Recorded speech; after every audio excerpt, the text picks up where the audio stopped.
Hi, Davi here, and today we have a new episode in the art session series. And today we'll be doing an overview of a recent painting sketch study I did.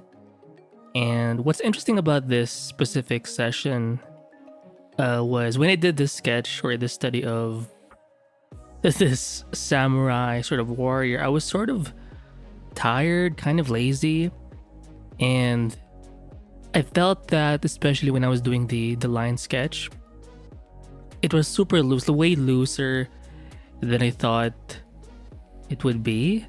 I mean, before I started the sketch, I kind of felt like doing something, something productive. But once I actually started to do it, like everything just left, all of the energy left.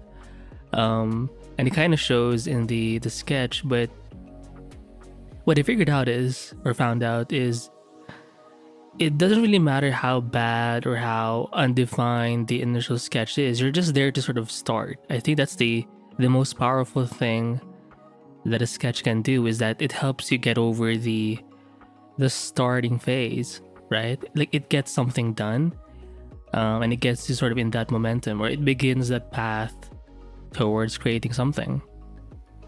So I think that's the biggest benefit of doing these sketches, even if it's so loose and so sort of vague. If it's super rough, I think that's enough. And I think in the end of this study, I was kind of happy with the results. All in all, it took about, I think, 40 something minutes real time. So it was a good study. And I did have difficulty drawing or illustrating the armor because most of it was in shadow. Now I did use reference for this one. It's from a Pinterest photo. And yeah, most of this character actually is in shadow. So trying to bring out those details in that area of shadow was kind of hard. And you can tell my brush strokes were super loose, but I think that's okay. Because sometimes when you make art, you're not always going to be super energized or inspired. But I don't think that's a good enough reason to not make art. I think it's just in a way, you can be lazy in a sense, or somewhat unmotivated when making art. You don't have to be super in the zone.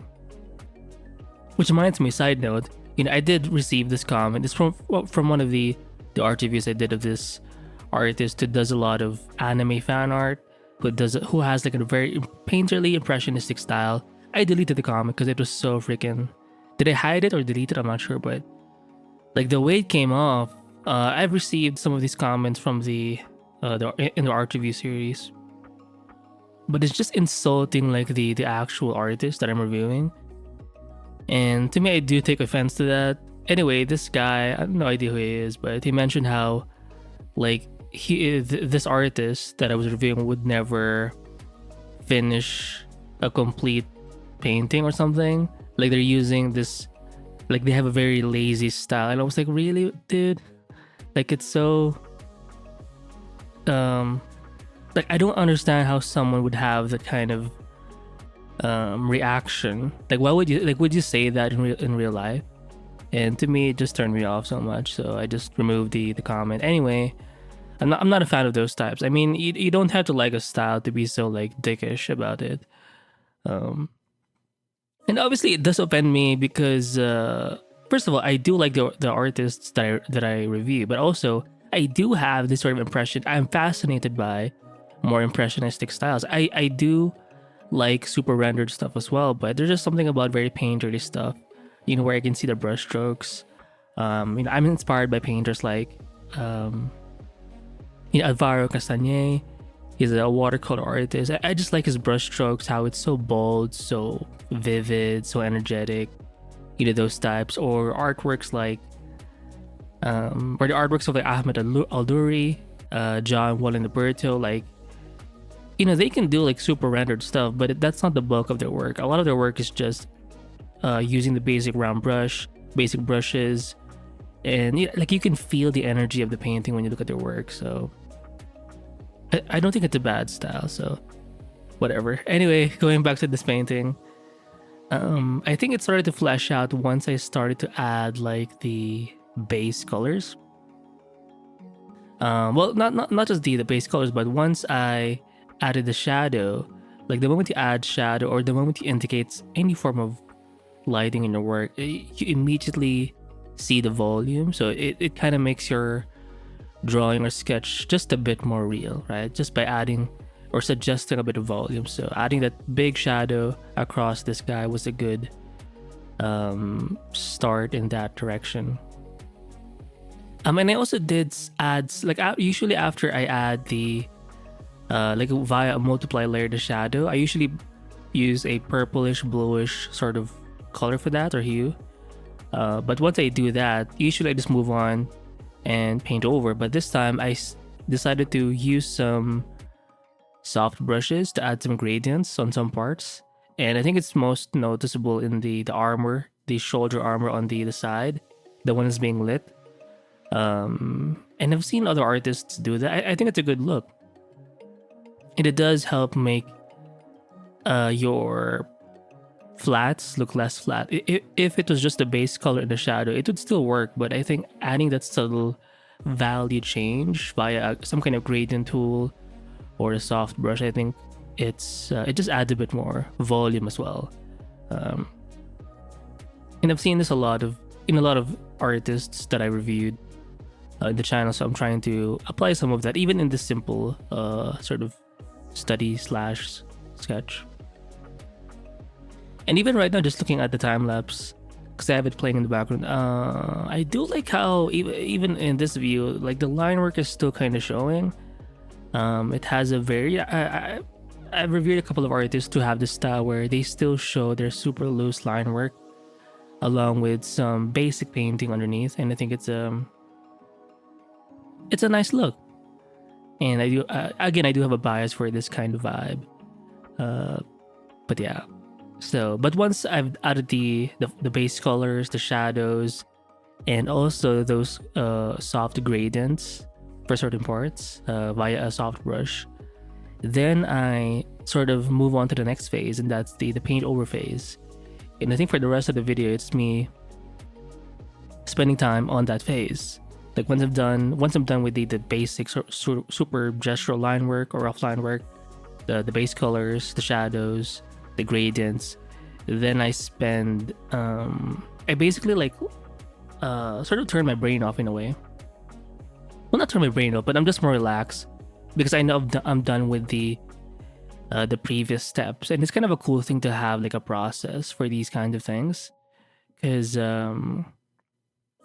it's just a lot more reliable, number one, but also you have like a system, like you just know what's up next, so you have this sort of certainty.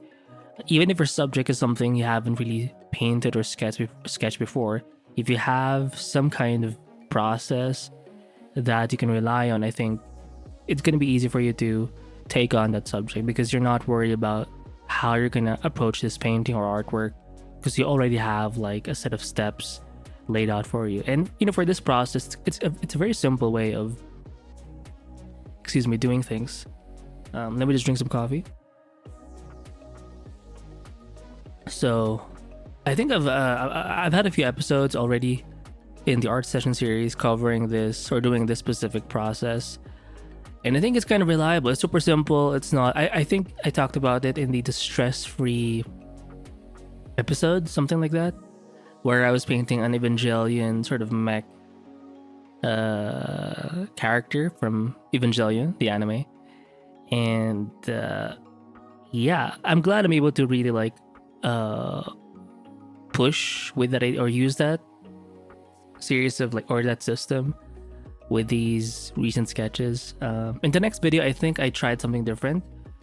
I think I just started directly painting with a flat brush or something, but anyway, that's for a different video. This time, you know, I did enjoy this sort of study, which is funny because I mentioned in the beginning, I wasn't feeling too well, or I wasn't as energized to like paint something or sketch something, but I think you can approach and still make something even if you have uh below average motivation. And if you just do one thing at a time and just focus on that step that's right in front of you, even if you don't do that step super well, but you just keep pushing, I think that's all you need. From the gesture, from the very sort of nonchalant, almost effortless, like I wasn't even trying to do or be so accurate with the line sketch. From there to some base colors, to the shadow is really just one big shadow, and then some gradients or soft brush use here and there to add some like subtle gradients, and then eventually doing a paint over of the whole thing. It's not a very complicated process, but like when you see it right now, it feels complicated, but when I was doing it, it did not feel that way because I was just doing things sort of one step at a time. And I think you will learn more how to do this when you do more paintings like this. So I do recommend not spending too long on the painting, or maybe do more sketch. You can still do long paintings, sure, but have sessions where you just do like 30, like anything within an hour. I think that's a good amount of time to create something or study something. And you will be surprised with the amount of work you can do if it just, especially on days where you feel like you're just not there. Because it's easy to paint or create art when you're totally in the zone, but what happens when you're not in the zone, right? So I think these are good sort of practice sessions, not just for your art skills, but for that skill of being able to do something even if you don't feel like it. So yeah, so hopefully you enjoyed this video, and yeah, I'll see you in the next episode. Bye.